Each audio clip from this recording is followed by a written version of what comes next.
Hello guys, welcome to my new blog. तर कशी public, मी आज आलतोय राजूरला. तुम्ही बघू शकता इकडे राजूरचं मंदिर आहे आणि हा आहे इकडे माझा मित्र ते दुसऱ्याचे फोटो काढून देत आहे. तर आमचा विषय होता आज, म्हणजे आज आम्ही आलतो, चतुर्थी होती त्याबद्दल आम्ही दर्शन करण्यासाठी आलतो. आम्ही घेतले डायरेक्ट VIP दर्शन, पास काढली नाही तरी पण आम्हाला जाऊ दिलं, कारण की ओळख हे आपल्या भावाची त्याच्यामुळं.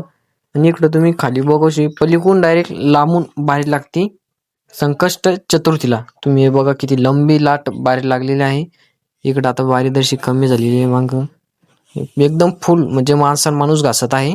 VIP दर्शनाची मजा झाला की, पण तिकडून बघू शकतो किती माणसं आहे आणि आम्ही डायरेक्ट मोकळे चाललो एकदम. म्हणजे इकडं पास काढून येणं पडतं. इकडे बघा किती सगळे म्हातारे माणसं, सगळे एकदम अशी घासून राहिली पब्लिक. पब्लिक मांदळे आज होता रविवार, त्याच्यामुळं जास्तच पब्लिक आली, नाही तर दरबारीला कमी पब्लिक राहती. हे बघा तुम्ही इकडे एक जण फोटो बी काढताय. काय मंदिराचं लुक आहे, खतरनाक मंदिर आहे, जुन्या काळातलं मंदिर आहे आणि झुंबर पण एकदम नवीन आहे. तुम्ही बघू शकता मध्ये पण पब्लिक मायाना नाही, पब्लिक घासत आहे कोणीकाला. आम्हाला काय डबल घुसणंच पडलं पब्लिक मध्ये, कारण की इथून पण मध्ये बारी लागलेली होती. म्हणजे पास काढून पण किती मोठे जण आले होते. इथं तर गणपतीच दिसणार नाही कुठे आहेत, आणि डायरेक्ट मध्ये कॅमेरा अलाव नाही तरी पण आम्ही कॅमेरा मध्ये नेला, कारण की आम्हाला ते धरू पण शकते आणि मारू पण शकते. पण आम्ही काय नेलाच. तुम्हाला मी गणपतीचं दर्शन करवतो, तुमचा भाऊ आहे ना, टेन्शन काय घेता. हे बघा तुम्ही,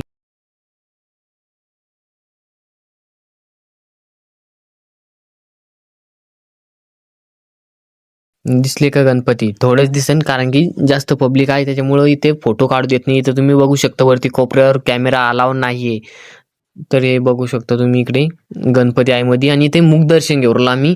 आणि एक खालीहून पण बारी आहे, ती तुम्हाला दाखवली ती मागची गर्दी. त्या गर्दीतून जरी आलं तर तुम्हाला डायरेक्ट दर्शन भेटतं, नाहीतर मग तुम्हाला असं इथूनच मुख दर्शन घेणं पडतं. बघा तुम्ही कसं मस्त गणपती आहे मध्ये, आणि हे गणपती लय जुन्या काळातला गणपती आहे हा. इथं जर तुम्ही तुमची इच्छा मागितली तर तुमचे सर्व इच्छा पूर्ण होतात. आम्ही आलो इथे बाहेर. इकडे तुम्ही बघू शकता किती सुंदर वातावरण झाले, कारण की असं डोंगरावरती आहे आणि हे मस्त कळस आहे. इकडे पब्लिक आता विश्राम करते, दर्शिक थांबते, जेवण करते. तुम्ही बघू शकता इकडे खाली किती खोल आहे, म्हणजे टेकडावरती बसलेलं आहे मंदिर. इकडे एकदम खाली खोल आहे, आणि इकडे जे भाविक भक्त आलेले आहे ते मस्त प्रसाद करत आहे.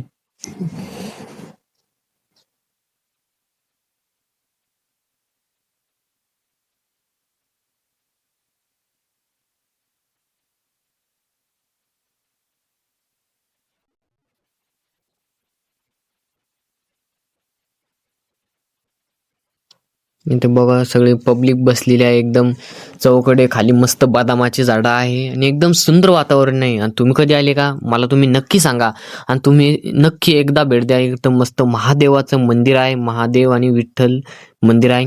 एकदम सुंदर मंदिर आहे, मध्ये मस्त पिंड आहे, विठ्ठलाची मूर्त आहे. म्हणजे तुम्हाला इथं सगळ्या देवांचे दर्शन होईल. तुम्ही बघू शकता इकडे डायरेक्ट 4 कळस आहे, एक मोठा आणि 3 छोटे कळस आहे. इथे एकदम फुल दिसत नाही, कारण की इथे ऊन आहे जास्त. तुम्ही बघू शकता इकडे खाली. आणि आता आम्ही धकलेलो आहे खाली मस्त पैकी. आता आम्ही दर्शन घेतलं आणि म्हणलं चला आपल्याला घरी पण जायचं आहे ना. आणि हे बघा तुम्ही इकडे खाली पब्लिक किती आहे, तुम्ही पब्लिक बघा. आणि हे इकडे सगळ्या दुकान आहे, सगळे दुकानं उघडलेलं आहे. तरी आम्ही सकाळीच लवकर आलेलो आहे त्याच्यामुळे. मग तुम्हाला ब्लॉग आवडला का? ब्लॉग आवडला असेल लाईक करा, सबस्क्राईब करा. बाय बाय, भेटू पुढच्या ब्लॉग.